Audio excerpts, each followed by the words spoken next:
So hello mga kabusing, welcome back to my vlog. So for today's video nga mga kabusing, ang pag-uusapan natin ngayon ay ang Miss World 2025 na kung saan nandoon na nga ang ating pambato na si Krishna Gravides para sa kanyang laban at para makuha ang ikalawang corona ng Miss World 2025 na kung saan grabe talaga ang arrival outfit ni Krishna Gravides na sa kanyang malagades mga kabosing, at syempre yung sa kanyang gilid dito mga kabosing sobrang ganda na may tatak na kasabihan ng Pilipinas mga kabosing. Ang ganda talaga ng kanyang arrival outfit nga, at syempre yung kanyang first day of bilang isang contestant doon sa Miss World. Grabe mga kabosing, hindi talaga papaawat si Krishna Gravides para sa kanyang mga pasabog, yung kanyang pa-eksena mga kabosing sa social media. Sabog na sabog talaga ang Facebook mga kabosing, at syempre yung mga vloggers din mga kabosing tinitingnan talaga yung mga photos ni Krishna Gravides at yung kung paano talaga siya sobra talagang ganda ng kanyang pinakita mga kabosing. Sumasabog talaga si Krishna Gravides, at syempre ayan na nga mga kabosing, nakikita nyo na nakikita na talaga yung mga lahat ng mga contestant ng mga Miss World 2025 candidates. Grabe mga kabosing, angat na angat talaga ang beauty ni Krishna Gravides. Hindi mo talaga matatawaran yung kanyang gandang pinakita when it comes sa kanyang makipagkuhan siya dito sa mga contestant.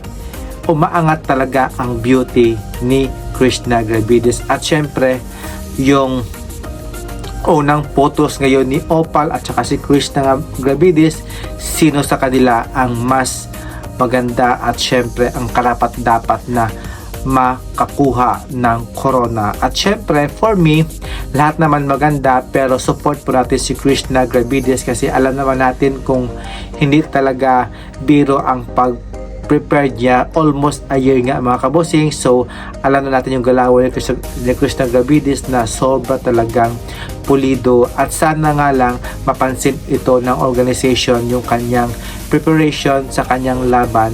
Kahit dami nagsasabi na wala na daw pag-asa si Krishna Gravides para makapasok or maipanalo nito ni Julia kasi may niluluto na daw na bagong recipe itong si Julia doon sa India. So we cannot know mga kabosing kung sino ang iluluto ni Madam Julia, but tiwala lang tayo kay Krishna Gravides sa kanyang pinakitang galawan, yung kanyang determinasyon talaga na gusto niya talagang makuha ang Miss World 2025. At syempre yung mga candidates mga kabosing, grabe talaga, puksaan na talaga kung sino talaga ang umaaangat sa Miss World competition mga kabosing. Kaya support natin si Krishna Gravides, at syempre sino nga ba ang makapag-uuwi ng corona, either sa Asia ba na si Opal, pero yung pinakamatili niya talagang kalaban is yung Thailand na si Opal Suchata na naging third runner-up nga sa Miss Universe 2025. At syempre andyan nga din si South Africa, si Venezuela, at yung mga syempre yung host country ng India, si South Africa. Grabe mga kabosing. At syempre yung mga yung mga taga-African mga kabosing, hindi mo talaga sila may itchapuera kasi lahat sila may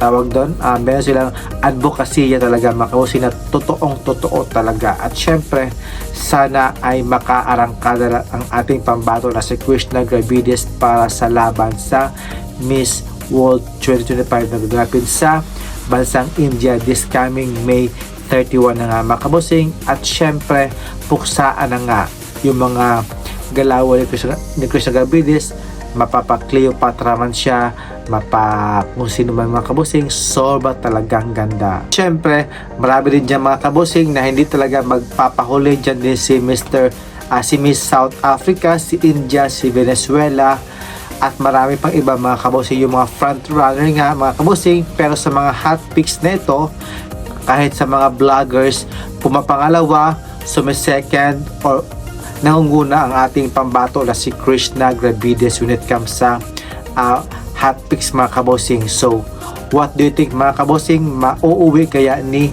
Krishna Gravides ang ikalawang corona bilang isang Miss World 2025 na gaganapin sa bansang India this May 31 na nga mga kabosing? At syempre support po natin si Krishna Gravides para sa kanyang laban. At thank you for watching mga kabosing, and see you in my next vlog. So keep safe po. Namaste mga kabosing. Shukran po. Bye bye.